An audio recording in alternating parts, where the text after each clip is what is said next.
All right, Bandai. It's time to have a discussion. Guys, welcome back to Buds Watch, where we take a look at all things One Piece TCG, but more of an emphasis on the collecting side of things. Before we get started, we do have a giveaway going on, and we should hit it by the next Buds Watch. We're giving away volumes 3 and 4 illustration boxes. All you have to do is like, comment, subscribe, as well as be a U.S. resident. All right. Man, it is pretty crazy. We wanted to make this video. Hopefully someone from Bandai, or if you know someone from Bandai, you can send this to them. But we have to have some kind of talk. Things are just absolutely insane right now. We have two problems right now. Number one, well, one of the problems comes from the other problem. But the biggest problem we're having right now is the demand for the card game, the popularity of the card game is through the roof. And the supply is nowhere even close to being near where the demand is at. And that comes with the second problem, which is we had a significant rise in scalpers over the last month or two. That came from OP13. They saw that money could be made, and now, I mean, the illustration boxes 5 and 6 came out, and we didn't even see a single one. Our card shop got allocated like 5 each. Which was a lot less than their first allocation for 3 and 4, so they just gave it away as prizing for their locals. But, man, we didn't even see it at Target. We saw images of people scalping it and having, like, 20 of them at a time and selling them on, like, Facebook Marketplace. It's pretty bad. It's pretty bad. So, we have a list of the problems that we're seeing right now. Number one being OP14 came out, and that's a new set. And Wave 1 came out after pre-release, settled at $270 a box. And then even after Wave 2, we were told that Wave 2 hit, and it's still over $200, $235. That's pretty crazy. That's pretty crazy.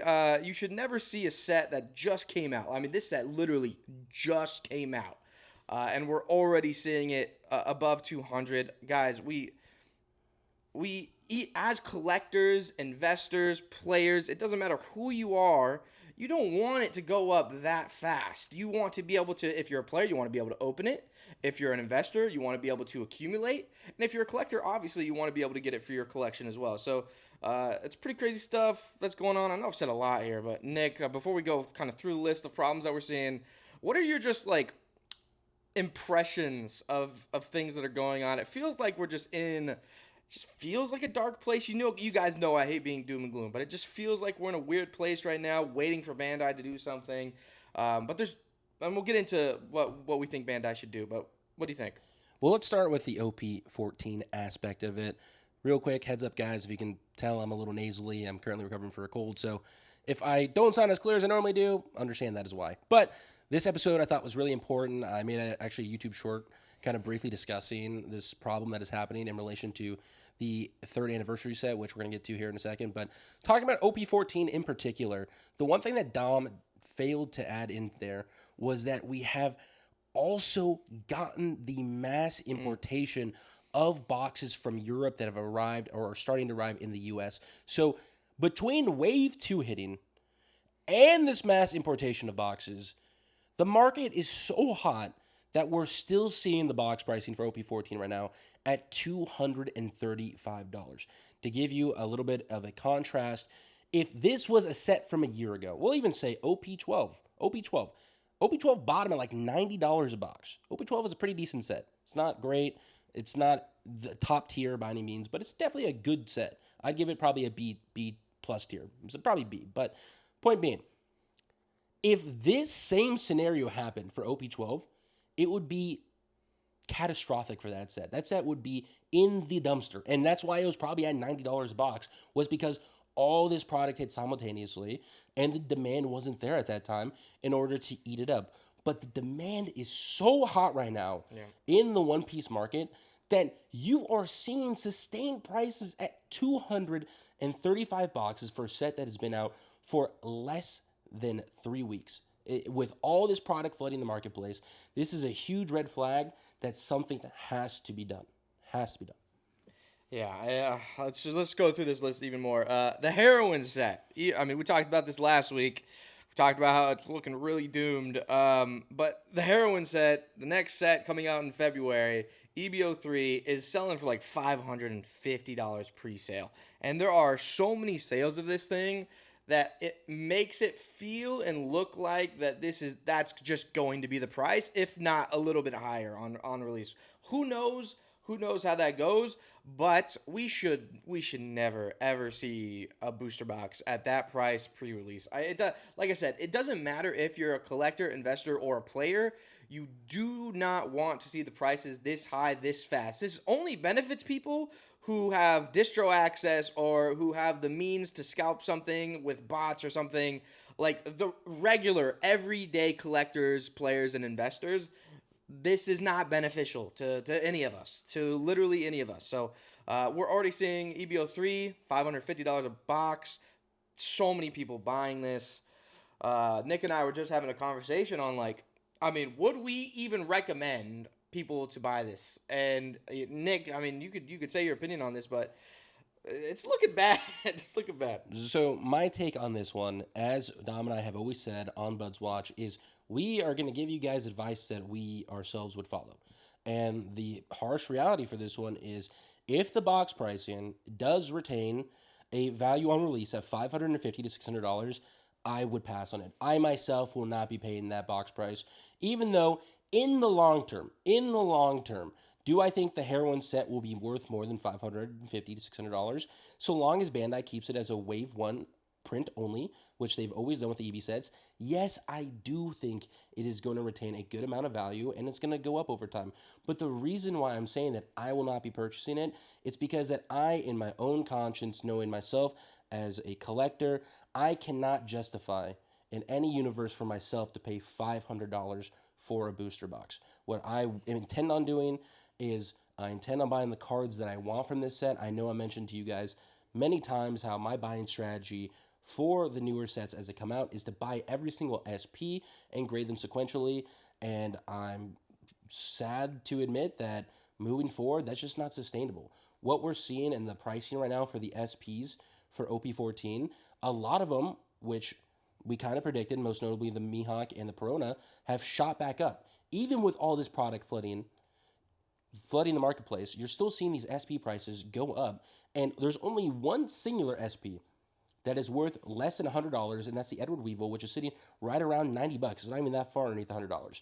Anybody who's been in the card game for a while, you know that these not so popular characters, you could pick up an affordable SP for $20 to $30. Like the market has just completely changed, and of course with OP14 having 9 SPs, that's going to put a little bit of a tax on all those cards. But EBO3, with how expensive the box pricing is, God only knows how much these SPs are going to be, and that's the sad reality. Is that my strategy for that set is that if it does retain that $550, $600 box price on release, I will only be trying to pick up the Nami SP and the Boa SP, maybe the Robin SP. That's to be determined, and we'll see where the pricing ends up. But that's been my recommendation to you. Now, what I will say as an asterisk to that is that a lot of this is going to depend on your situation. If you're someone who has a boatload of liquidity, you have a very well-paying job, you're a collector, investor, even a player, and you just have a bunch of money and you just don't care, then whatever I tell you doesn't apply to you. But if you're the average collector like myself, and Damar, or you're just someone out there who is new to the card game, I'm definitely going to urge you to not give into your FOMO. I know it's really, really easy to. And I will even admit that there is a high possibility that if you pre-order a box right now, that you'll likely get a potentially 2x multiplier on the value of that box within the next 6 to 8 months. I highly urge you to really be self-aware, understand your emotional state, understand the turmoil that this marketplace is putting people in, and the hype most notably around the set, and do not give into your FOMO, as I went on ad nauseum about last week.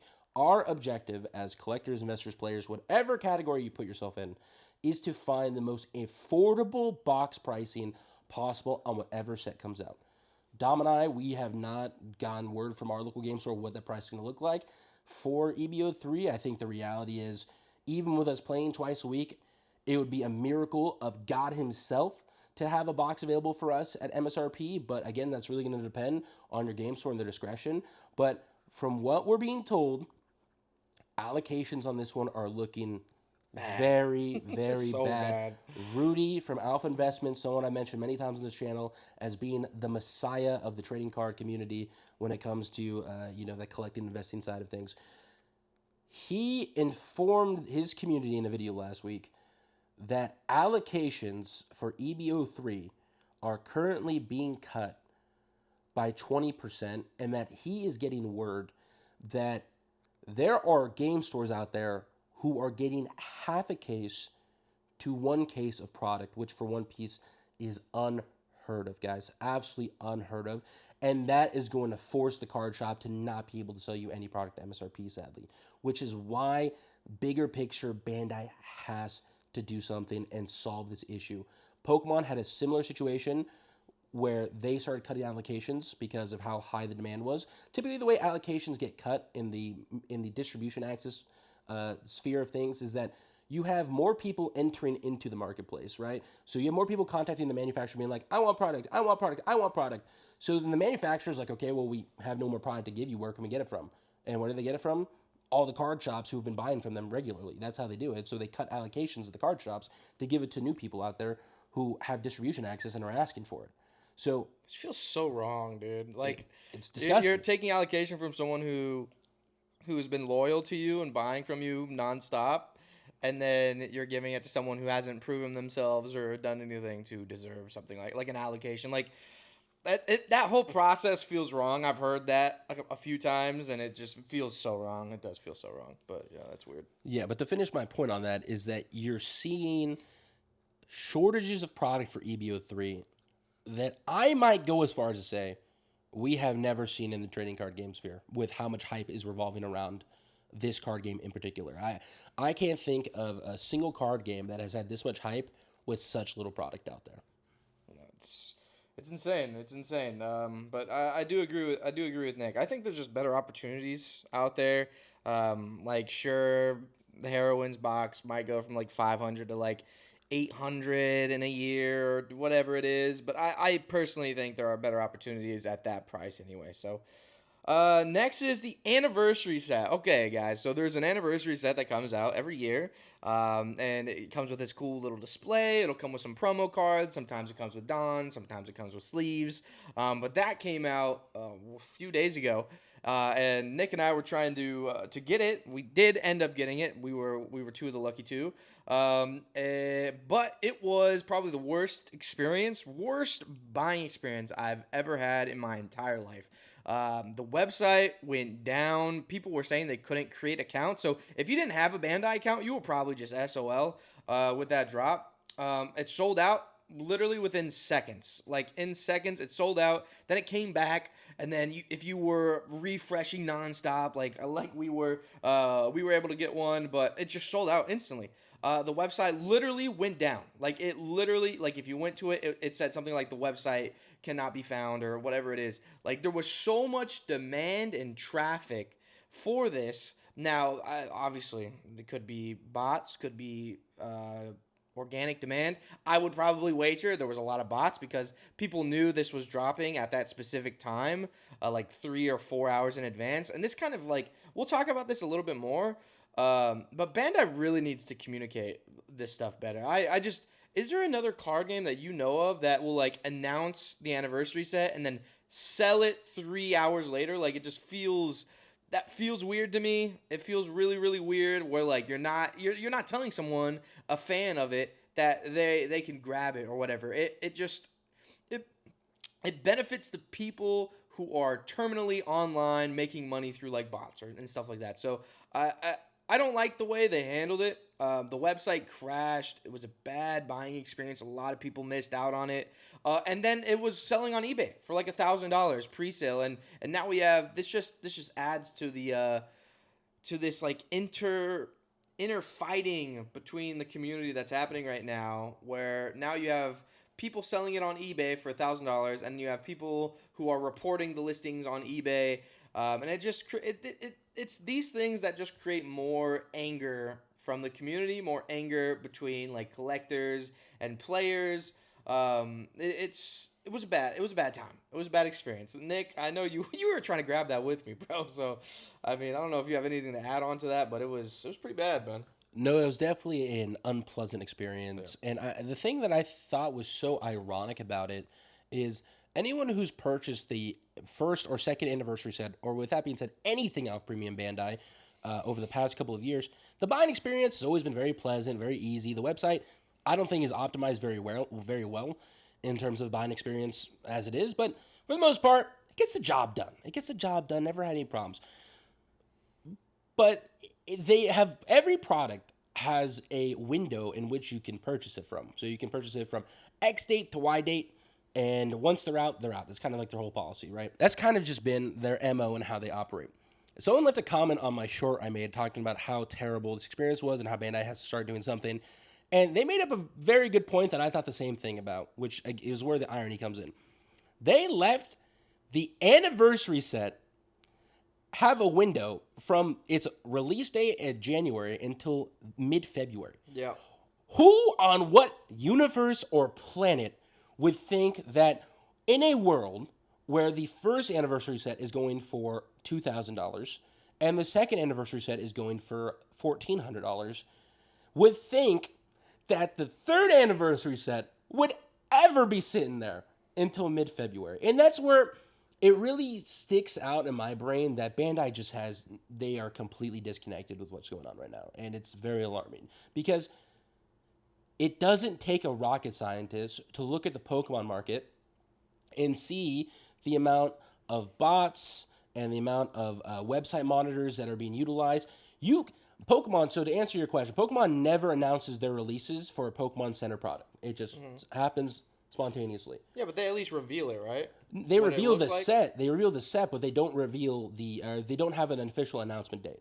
So the reason why that's important is because Pokemon Company is trying to utilize a plan of surprise to get product to people outside of bots. However, there are these things called website monitors which track whenever any new product is uploaded to a website that people are constantly running all the time, and especially if they're in a bot group, there's several people running these monitors all the time who are just automatically reporting any update of product that's happening on a website. Yeah. So how does Bandai not know this and create any preparation at all? Dude. A queue system and literally anything. They could have the most basic bot protection. I can't even remember I think there was a CAPTCHA at the very end of the transaction period, but the single CAPTCHA it's a failed strategy that has been shown from these resellers for years. That a single CAPTCHA doesn't matter because the bot just pops up the CAPTCHA and the person who's there running 100 bots or running 100 profiles through their bot is just clicking CAPTCHA the whole time. It doesn't solve anything. So I'm just flabbergasted that they didn't even try. They didn't even try to put in any sort of prevention to a product that they should have known was easily going to sell for $1,000. It was pretty ironic because there was an email that we got and it was like, we're implementing SMS verification, but they're doing it the day after. It's talk about total disconnect from what is going on, and that's the thing that alarms me about this is we have always said that in Bandai we have to trust. Bandai is going to have to keep a monitor on everything going on in the marketplace, but they're consistently making decisions which indicate otherwise. And it's like this mentality, this reactionary mentality of, we're going to implement this in 6 months from now, is going to result in the card game having some substantial issues and inevitably people getting priced out and having to leave, which is the scary part of all of this. I do still think, I do want to give Bandai the benefit of the doubt that, the decisions that they're making were made like 4, 5, 6 months in advance. Now, to be fair, that could be completely untrue. But where I'm at is if Bandai is still making decisions like this, or they haven't done precautionary measures for these different things within the next 3 to 4 months, then it's just okay. Then at that point, you can safely say that they're not doing enough when it comes to that. And then the last thing I want to talk about, just the problems that we're seeing right now, is the college basketball games. There was a new Luffy promo that they're doing at college basketball games, and it looks online to be worse than the Dodgers game, which is crazy because this card has way more supply, way more times to get it, and it's honestly just worse. It's just a worse card than the Dodgers Luffy. I guess that's an opinion, but that's my opinion. We're seeing people literally being kicked out. I'll play some video here. You'll see, like, people were like, you got to get out of here. You got to, like, get out of here. Get out of here. And we have resellers literally getting kicked out. We have resellers with shirts on saying, I'll buy your card. I'll buy this. I'll buy that. There's arguments being had. I've seen so many different tweets and Reddit threads and all these different things that from experiences at these games, and it's a shit show. It's a literal shit show. And this kind of goes to my other point where, like, what's the point of this game? Is the point to grow the card game? Well, if the point is to grow the card game, you can't even supply the people who are already here. So it feels like this event just feels, the timing is really poor, unfortunately. Now this is, again, could be one of those things where they planned this 6 months ago. They didn't think the popularity would be this crazy at this point. But it's just really, really, really bad timing. So, I mean, just to recap, we're seeing booster boxes on release at $270. We're seeing pre-releases at $500 a box. We're seeing the anniversary sold out within seconds, the website crashing, and we're seeing the college basketball promos. Like, the experience over there, it just looks miserable. It just looks miserable. So, those are the problems that we're seeing. And, of course, like I said at the beginning, scalpers. That is a huge thing. That is a huge problem right now. And the problem is coming from the popularity increasing. So we showed images last week of people buying like 10 of each illustration box. Like I said at the beginning of the video, I haven't seen a single illustration box outside of the one that my LGS got and they're using for prizing. Aside from that, I wasn't able to get the Target thing sold out in seconds. I haven't seen it in any Target, anything. I haven't seen it anywhere. Scalpers is a huge problem right now. And let's get into the solutions, though. Let's get into solutions that we think could help, because we don't want to just be doom and gloom and talk about all these different problems that are happening. We want to also talk about some things that we think Bandai should be doing right now. So let's get it out of the way, what they already started doing. And they started doing shrink wrap removal, and they have some extremely strict pack limits now. We're seeing some stores do 6-pack limits at official Bandai stores. We're seeing some stores do 12-pack limits, and then some stores are just doing a booster box, and then they're taking the shrink wrap off. It's one of those things where, like, it's cool to know that you are seeing all this stuff and you want to do something immediately, but something like this is just not going to help, in my opinion. Now, Nick, I'm not sure if you have your opinion on that, but the shrink wrap thing, I think it just... people are still reselling these things. Now, it's up to us as a community to not buy them. And last week, Nick and I said, please do not buy things without shrink wrap. I think it sets an extremely bad precedent. We don't recommend doing that. But also just like the 6-packs, the 12-pack limits that some stores are doing, that's just not enough to play the game. It's just not enough to play the game. It's not enough to collect the game. For a new set, like, everybody wants a booster box, man. Like, everybody wants a booster box. So the solutions that we're doing, it's good to know that they're listening. I just don't think it's enough. We'll get into some things that we think they should be doing, of course. But, Nick, any thoughts on just the shrink wrap removal, the, I guess, very strict pack limits? Do you think it's helping? Do you think it's not enough? What do you think? I think that the pack limit is definitely going to help. I actually disagree with you. I think that it's better to do something than nothing, and a scalper would have to be an absolute moron to go camp in a line for 3+ hours for 6-packs. So the people who are going to do that are the people who genuinely want the cards and want to play the game or want to open packs. So I think that is absolutely better than nothing, for sure, and I actually appreciate Bandai making that implementation. Now, in terms of the removal of the sealed product, as Dom stated, and something that I'm going to reaffirm, we have got to not buy this stuff. Do not buy boxes with no seal on it from some random dude on OfferUp or Marketplace. I don't care what price he's giving you. Don't buy loose packs from these random people, because all that's going to do is feed fuel into this fire. These scalpers are only going to camp if they know that they can make money. Yeah. If they know that they can't make money doing it, they're not going to do it, and therefore they're not going to waste their time. So, highly recommend, guys. I know loose packs on TCG Player have a tendency of being sold, even on eBay, but I really am going to encourage you and urge you to not buy any loose packs from anybody who you do not trust 150%. Even if they have a 100% review on TCG Player, you just never know. They could easily have dead packs. We've discussed this several times, even dating back to the Beginner's Guide series, of how easy it is to track boxes and cases with the mapping in One Piece. And I understand people have different price ranges that they can afford, but I would highly encourage you to only buy loose packs from a trusted LGS or a trusted source that you can go to directly and pick them up. That is not some random dude offer up a marketplace offering to cut you a deal, because number one, it's condoning this behavior of people waiting in line and getting all this stuff and abusing the system. And number two, you're going to get screwed in the long run, because at some point someone's going to sell you either a completely dead box or completely dead packs. So I appreciate Bandai at least trying something, but again, this is one of those things where I guess a reactionary change is better than no change, but it doesn't take a genius to realize that these problems were going to be here. I was talking to Dom about this prior to us recording this. The first boom, the manga boom that happened, dates back to September.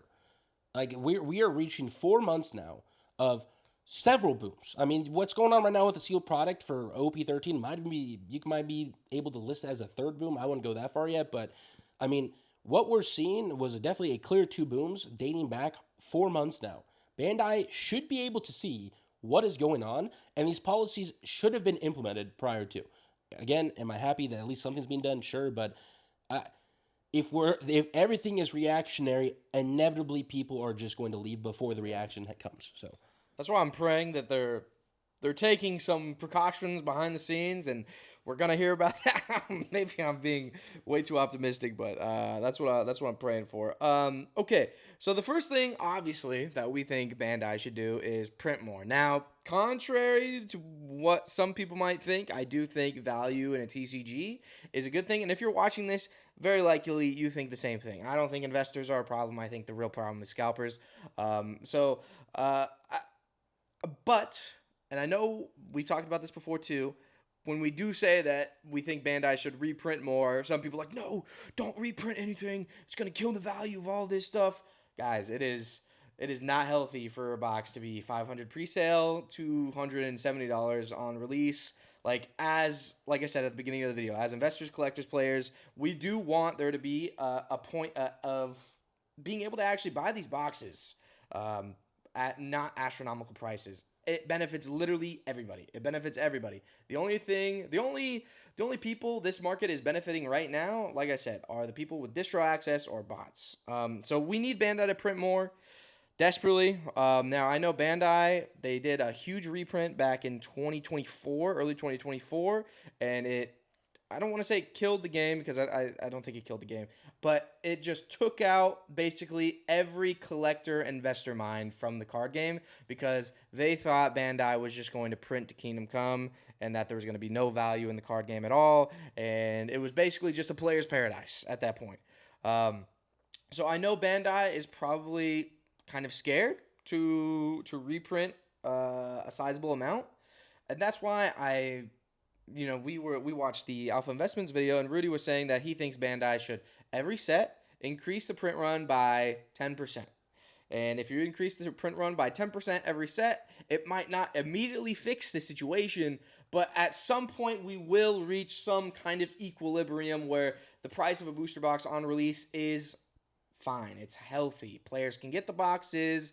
There's enough time for players to get it for a couple months. There's enough time for investors or collectors to open something or put it in the closet or whatever it is.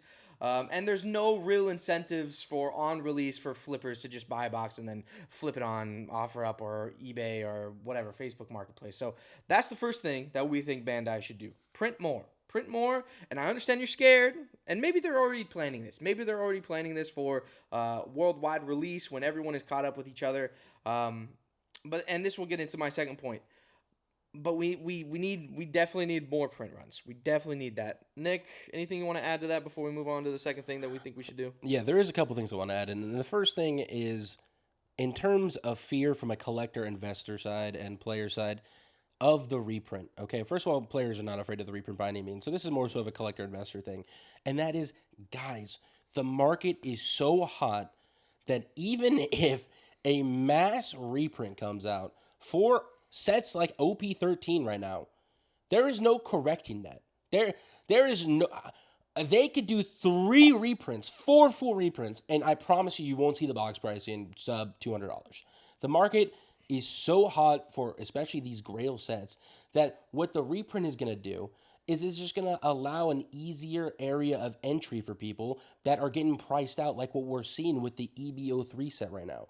And that goes into my second point here, which is that Bandai, it's time to wake up from these one-wave print sets. It's time to wake up. There's no way that you're going to create a Heroine set knowing your audience, knowing how hot the marketplace is, and not offer multiple reprints of that set. Again, Dom said that we don't know what their future plans are. They might plan on reprinting EB sets, but based off of the history of the card game, they have never reprinted an EB set or PRB set. But when you have box prices selling right now for pre-sale at $650 was where I saw it a couple days ago, that is a problem that people cannot get access to your product, and you have to answer that. You answer it by more product in the market. Even if they do 2 to 3 full reprints of EBO3, you might never see it drop to $300 a box. That's the sad reality there. But at least it will assist with where it is currently at now, which is pricing out players, collectors, and probably even some investors at this point. So, Yeah, I feel pretty bad for the just everyday collector and player for EBO3. Like, if you're a player and you have to get a box to play the game, because EBO3 has some really good cards for the meta, like, I feel really bad. And it's the same thing with a collector. If you're just trying to collect, you're a boa collector or a Nami collector, like, I'm sorry. This market is pretty crazy. Okay, the second thing that we think that Bandai needs to be doing, and this is the big one, they need to be communicating a lot more. It's basically just radio silence. The only thing that I've seen them say officially is the removing shrink wrap thing from the official Bandai stores. We need way more than that. Like, way more than that. I know for Pokemon has come out and said that they're going to do sizable reprints of things before, right? I think this happened with, like, Prismatic Evolutions as an example, right? Yeah, I will never forget when that came in. The boom was peaking. Prismatic Evolutions, people were panicking. There was pandemonium because everyone's like, holy shit, there's this evolution set that's about to come out, and everyone's talking about how there was no allocation anywhere. This product was going to be impossible to find. And then, legit, I'm pretty sure the day of release for Prismatic Evolutions, Pokemon Company came out with a public statement saying, to summarize, we're going to print this to Kingdom Come. And I have to give Pokemon Company their flowers because they absolutely fulfilled on that promise. And Bandai, in the unlikely situation that someone from Bandai is watching this video, you guys got to do something. You guys could make a one-liner saying, "We got you." Literally anything more than what they're doing. And Rudy from Alpha Investments said it best, which is the purpose of the statement is to ease the marketplace. It's to ease it. You're not going to fix it right away, right? You can't get these reprints out immediately. There's a timeline that comes from printing. But what it does is it eases the marketplace. And that's exactly what happened with Prismatic, where it was going crazy. And then it eased it down to where ETBs are on for like $150, and eventually they went back down. You could get Prismatic ETB on secondary market for like $90, $80 at one point. Of course, that fluctuates. There's a lot of volatility there, but that's the power of just stating that a reprint is coming in terms of alleviating the market pressure. We have to see. This is a no-brainer. And this is not something that I can give Bandai the benefit of the doubt of and say something like, oh, they're operating 6 months behind or whatever. You know, I can't, like, you can come out and communicate anytime. And that needs to happen 2 months ago, unfortunately. We just need better communication in general. Like, this stems back to the 3rd anniversary set where you release what it looks like and then also release it the same day within like 3 hours, which just feels really weird. And then for obviously like the state of the market, I really do think you guys need to come out and say that you guys are going to do reprints for whatever sets you guys choose. That's completely up to you guys. Now, for me personally, I would maybe stick away from like maybe like 8, 7, 6, 5, 4, 3, 2, 1. Like those sets, we're entering the block system in April. A lot of cards aren't even going to be usable anymore. There's no reason to print some of these sets anymore. But for the most recent sets, like 10, 11, 12, 13, 14 now, and then obviously EB sets, I really do think you guys need to come out and say, hey guys, we understand the market is crazy. We understand that this Heroine set is pre-selling for $500 a box. We saw OP14 at over $250 a box after release. Like, we understand things are a little wild right now. We see you guys, we hear you guys, we are going to print more. Now, from there, it's up to you guys how you guys handle that. Like, we obviously gave our opinion on maybe just starting slow, starting methodical, maybe increase the print run by 10%, and then if that's not enough, next set, increase it by another 10%. And then for the EB sets, no more one wave. That's for damn sure. Like, I don't understand. I don't understand that at all. Like, we were already seeing pretty high prices for EBO2, and that was before the boom. Like, I'm pretty sure it started at like $180 a box, and it never went under that. So we've already seen EB sets be insane in the past. So Bandai, you've definitely known that. I can't give you the benefit of the doubt on that one either. So communication, guys, that's the big thing here. I really hope you guys can come out. Acknowledge the problems that we're seeing and that we're having right now as a card game, as a community, and just give some insight into what you guys are thinking. What moves are you guys going to make? I'm not expecting you guys to be perfect. I'm just expecting you guys to at least say something. That's really all I'm expecting at this point. Like I said, I'm not expecting you guys to nail it on the head. Maybe you guys print too much. Maybe you guys print too little. But I'm sure you guys will figure it out in the long run. I just want to know you guys are listening, know you guys are preparing something, and that'll give me some ease. That'll give the community some ease, and we can talk about that, and I think it'd be a lot better. So, all right, guys, we're moving on to the usual notable market movers. First thing we're talking about, OP13, $700 a box. Holy shit. This set just released in November, and we're already seeing $700 a box. It's kind of mind-blowing. I'm not going to lie. It's every time you think to yourself, there's no way this goes up. There's no way this is going to go more. And then every week, it's up more. And I think it's probably a product of just those extremely valuable chase cards, like the red manga Luffy selling for like above 20 grand at this point, PSA 10. Holy shit. That's definitely not helping that set. So I'm sure there's just a lot of people who are just like, and honestly, I don't even hate the logic, which is the sad part. Like, if there is like a possible $20,000 card, like if you're getting, I don't know, you get a manga, one every 3 cases, and you get a manga card. The lowest one you can get is like like $1,000. It might be like the Sabo or something. You're already getting a pretty sizable chunk back, but you also have a chance of getting a red manga. You also have a chance of getting a God pack. There's just so much value in this set where, like, even if you do buy a case and you open it, there's like a decent chance, even if you buy it at $700 a box for a case, that you might even recoup that. So it's pretty crazy. I don't hate the logic. I see where the logic comes from, and that's why, like, I can understand why it's at 700. It just feels really bad because it just released, and we know that we need more product for that. So, Nick, 13. I don't know, man. We've been This ship has sailed. The ship has sailed. The Going Mary is going off the pier right now, and I'm just sitting there waving at it. I mean, this is the one where I never saw that coming to this extent, especially this early, and also in comparing the previous anniversary set, my favorite set of all time, OP09. Where's that at? This set has surpassed OP09. Yeah. A set that has just come out 3 months ago has surpassed an anniversary set with some phenomenal cards, by the way. Yeah, OP09 is no walk in the park. Like, there is a lot of value in that set.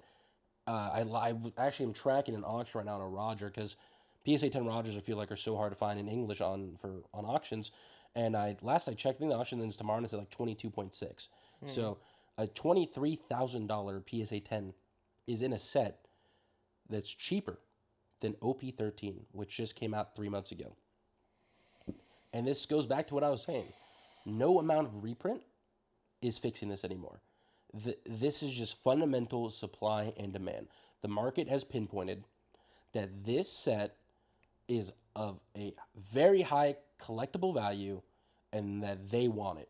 Whether you're a collector, investor, even a player. I don't know any players who's paying $700 a box, but if you are, you're a better person than me. But no shot am I paying that, bro. No way. But my point remains here, which is that the market has spoken on what they're willing to pay for this set, and now we're just running into supply issues. I've been monitoring the market every morning and night before I go to bed, which is something I've never done before, except for Pokemon during peak boom right after Surging Sparks. So then what I'm doing now with One Piece that I've done over the last month. And you are just seeing less and less boxes for this set in particular, day by day, week by week, with absolutely no answer from Bandai. And that is going to create the current environment that we're in. And as I just stated, no amount of reprint is going to fix this anymore. That's it. And me being fully transparent, I don't even know how someone opens a box of OP13 at this point.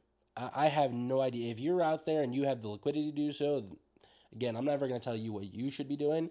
But from my perspective, there comes a point where opening up a product just feels bad in the pit of my stomach. Like I can't justify spending that amount of money to open up a box and potentially get $40 back in value, which is possible with OP13. Don't get me wrong. You can get a card that's worth 17 grand raw, or you can get a box that has $30 of value in it. Like, that's the game you play when you open product. That's why I struggle to think of anyone opening up this product. If you are out there and you do open up this product regularly, put a comment down below. I'd love to hear your opinion on this and how you justify doing so. But, that's the issue that I also feel towards the Heroine set, which is why I cannot justify it to myself to open up that product if it's $500 plus on release.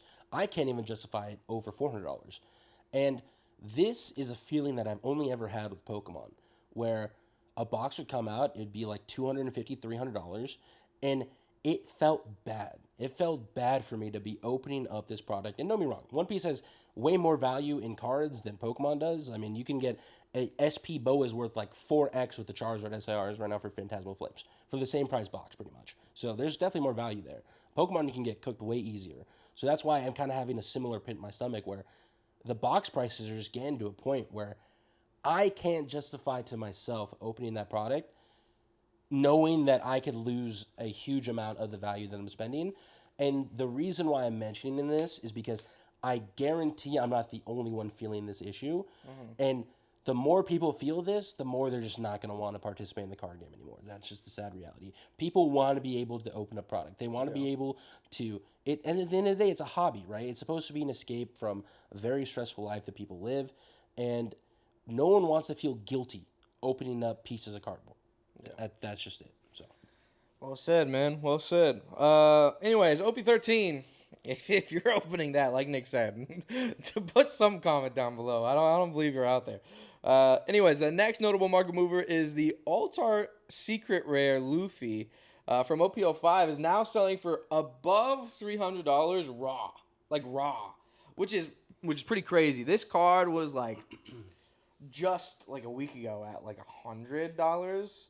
And now it's at above $300. And this is just raw. And I think that's probably just piggybacking off of OP05 box price being above $1,000.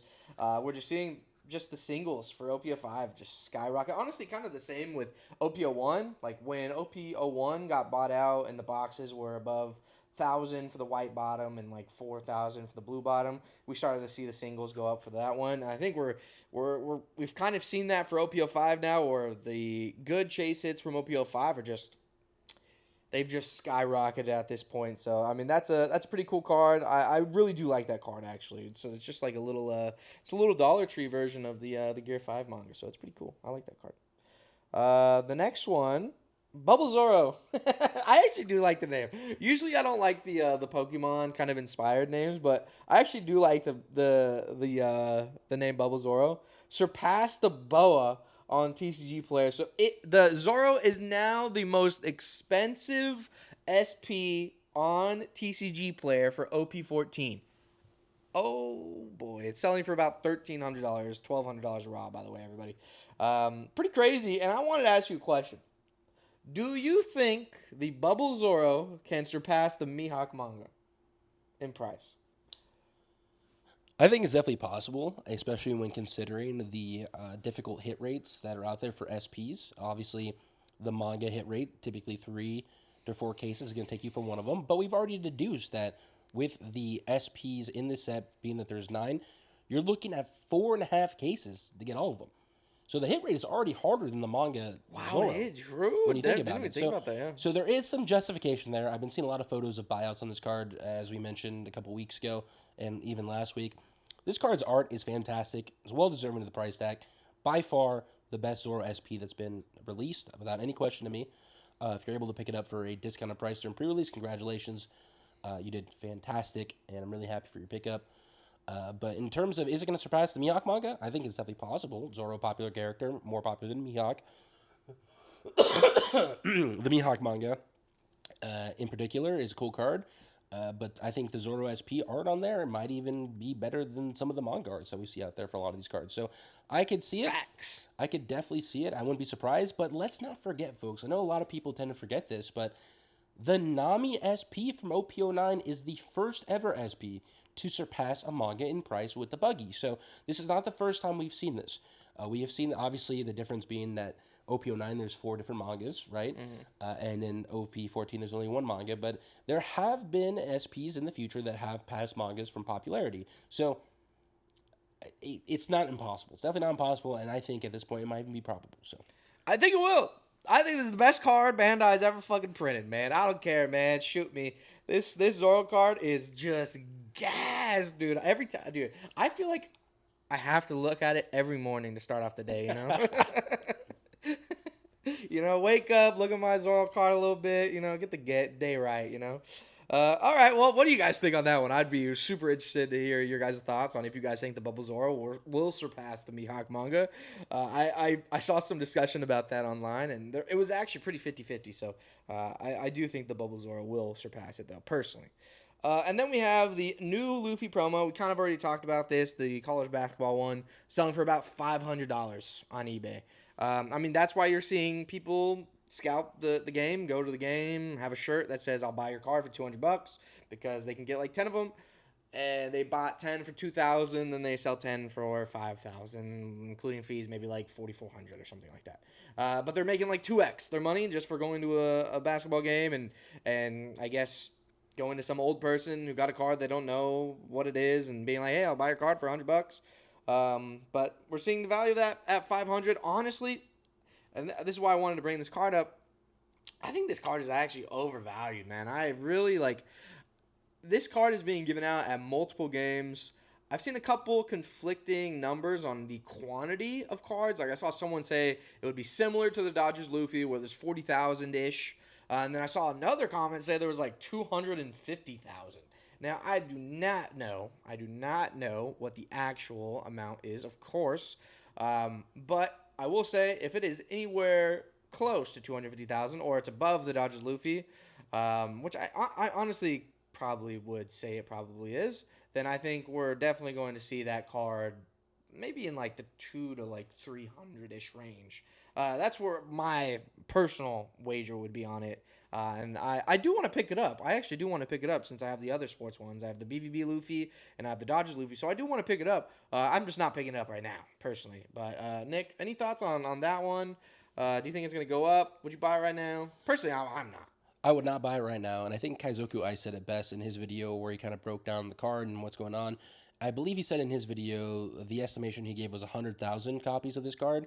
Again, I can't confirm if that's accurate or not. Go check out his video. Highly recommend. Kaiser Kuwai's always putting out some great content in the community, so highly recommend you guys check him out. But that's what he said in his video, around 100K. But the other thing he said in his video that I think is important to note here, and follows in a similar trajectory to the BVB Luffy versus the Dodgers Luffy, was that these schools are giving away these cards until they run out. So, for example, Gonzaga is playing against USF tonight, which is not one of the labeled not one of the labeled One Piece collab nights, but they're still promoting that they're doing a One Piece collab night. So they're giving away these cards every game until they run out of them, essentially. So while we don't know what the exact inventory is, it's following the same strategy that the Dortmund Luffy did, which was you could show up at XYZ game and they handed them out until they ran out of product. Meanwhile, for the Dodger Luffy, you had one time shot to do it, and that was it. So I expected to follow the same trajectory as the Dortmund Luffy, which when Dom and I picked it up, of course, the marketplace has changed substantially from back then versus now. But we waited around 2 to 3 months when the supply was starting to all flood the market, and that's when the best opportunity was to buy it. Again, like I said, the marketplace has changed. Obviously, there's a lot more people buying cards out there, but I could definitely see this card, once everything floods in there, dropping to around $250 to $300, and that's where I would be looking to pick it up. Of course, guys, that's completely up to you at your discretion, but I highly recommend at least waiting a month or so until more of these waves are coming out from more games happening where they're distributing the card before making a move on it.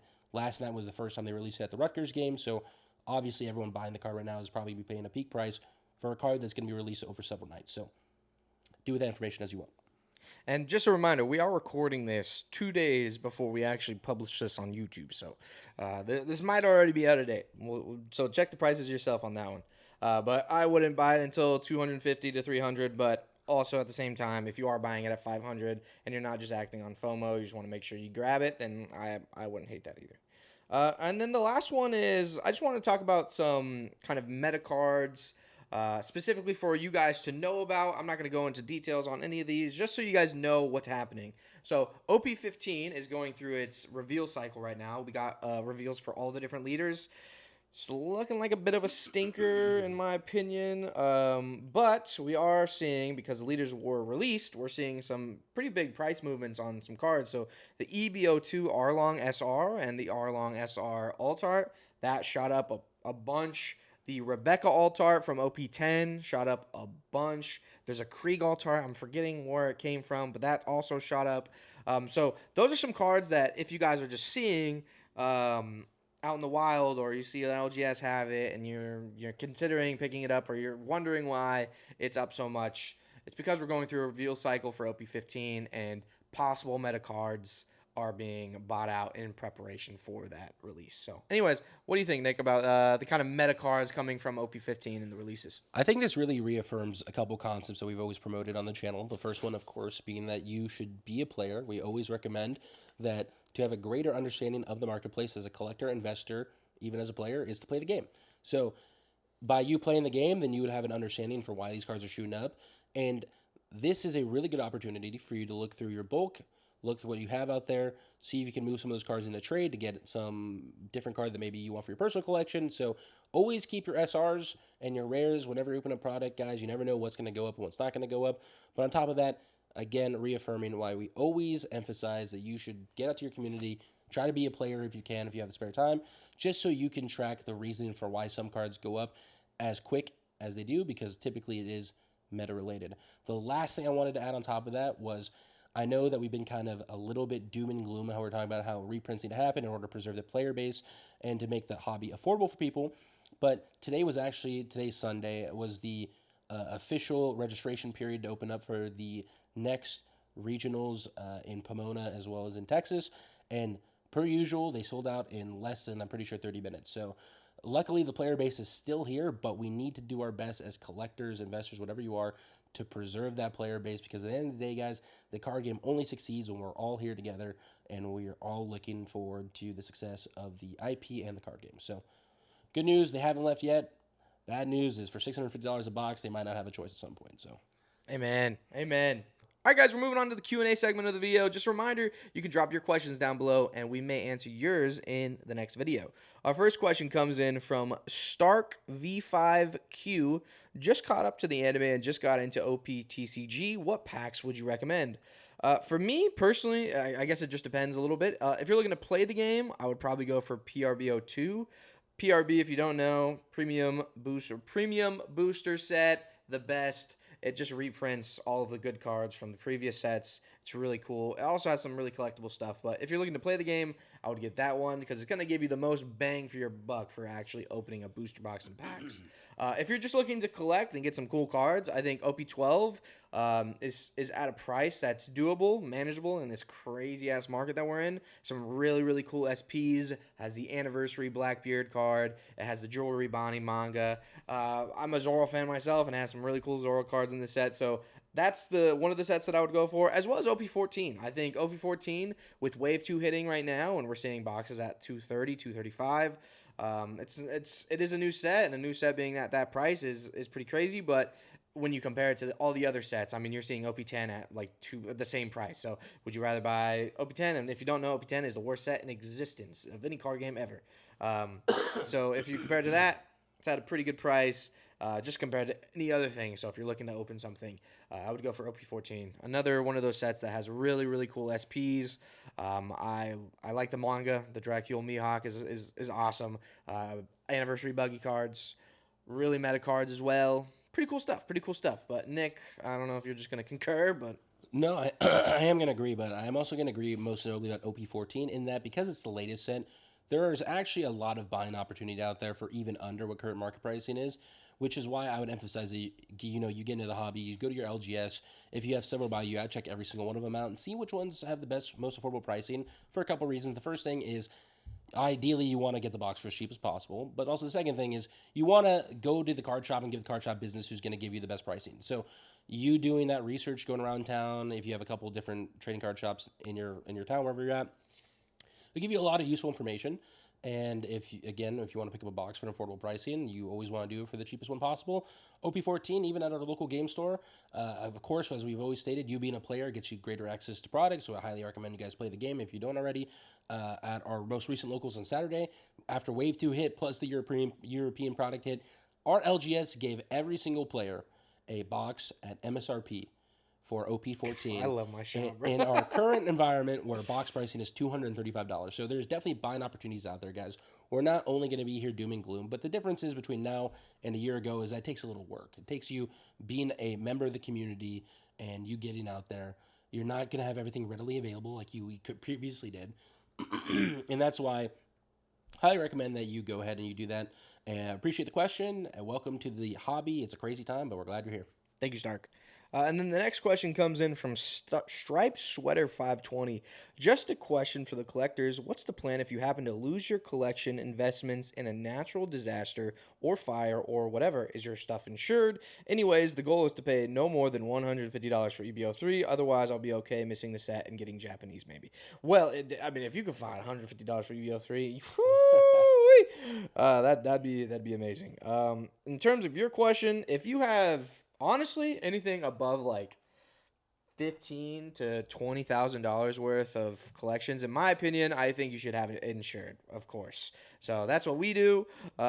Nick, I know you go through other extreme measures. Do you want to talk about that a little bit? I do. I just want to add on top of what Dom was saying, which is we live in fire country. We're in California. There are fires nonstop here. It's really important whether you have fires, hurricanes, any natural disaster, if you have your collection with you, an evacuation plan for all of your personal stuff and your collectible products, as well as obviously family members, animals. Highly recommend that you guys do indeed have that because unfortunately the world is changing. There's constant natural disasters that are happening, people losing, very sentimental and valuable things. And experience Dom and I actually had last year, which kind of was the reason for why I made the decision that I did recently, was we had to get evacuated because there was a fire right down the street from our house. It was a big wildfire. And we, based off of my experience with wildfires that I've unfortunately had to go throughout my life, our car was fully loaded, his car was loaded, my car was loaded with all of our stuff within 20 minutes. Just because, again, we had a firm understanding of what the evacuation plan would look like for our collections. So highly recommend that you guys take those measures.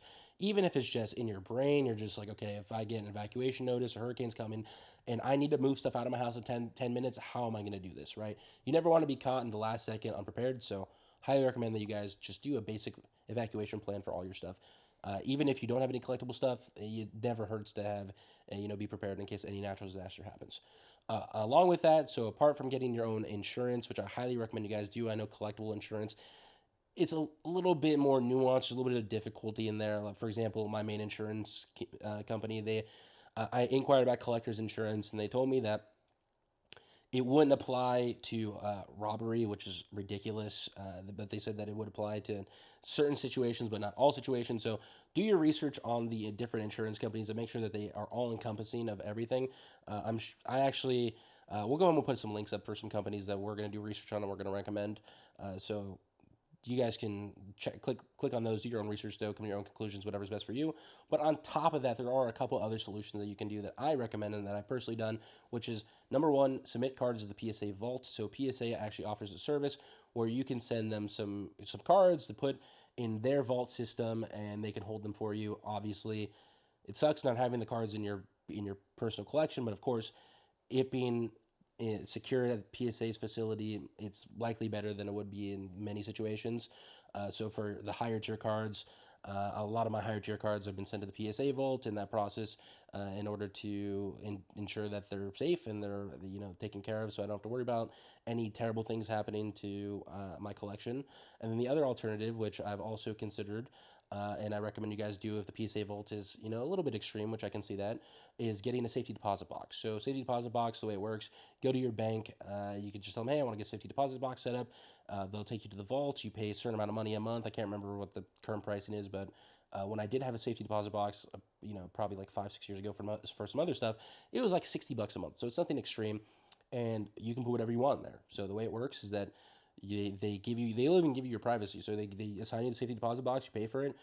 They give you the key for it, which that's the only key for it. If you lose your safety deposit box key, it's a huge hassle to try to find a new one. And, they'll leave the room and you completely put all your stuff in there, you close it, and the collection's now inside of a bank vault. So a couple different options out there, but again, guys, highly recommend you guys do your own research, whatever's best for you, and at a bare minimum, just make sure you have an evacuation plan for any collectibles you might have, but on top of that, obviously your family members, as well as any valuables or sentimental goods. So insurance, keeping your cards in like different places, so if something does happen for whatever reason, your whole collection isn't gone, and then having that evacuation plan as well. So thank you so much for the question. But that is the end of this episode. Bit of a doomy one, guys. We do apologize. We really don't like to be the doom and gloomers, but we really felt like we had to, as content creators within this space, say something. And hopefully Bandai does watch it. Probably won't, but in the off chance that they do, our conscience is clear. We said our piece. But Nick, anything you have to say before we end the video? As always, guys, thank you so much for spending an hour on this floating rock in the middle of the endless void to be here with us, the Buds, talking about something that we all love, being the One Piece trading card game. The one thing that Dom stated that I'm actually going to reaffirm right now is that no matter what, at the end of the day, it is our duty that we feel like we owe to our community and the greater community of the One Piece trading card game to do our best to be spokesmen for the issues that people are going through, and we're hoping, even though it was a little bit doom and gloom this episode, that there will be some positive change that comes from this. We don't get any enjoyment talking about the negatives of stuff. We obviously want to be positive and optimistic. We don't want to give into the emotional turmoil, everything going on in the world. At the end of the day, it's a hobby. It's supposed to be fun, and it's a hobby that we've been enjoying for the last year that we think there needs to be some substantial improvements on, so we're calling out the people who are going to have the ability to do so. Anyways, guys, just want to say thank you so much from the bottom of our hearts for watching this. As always, we genuinely do appreciate you guys being here with us. And as I've been saying in the last 4 or 5 episodes at this point, we're going to leave up 2 playlists. Got to say it quick. The left playlist is going to be to the Beginner's Guide series, where we teach you everything you need to know about collecting the One Piece trading card game. And the right one's going to be a link to all of our previous Buds Watch episodes, where we can give you some helpful, valuable feedback and knowledge when it comes to collecting. So, all right, guys, we'll catch y'all on the next one. Peace.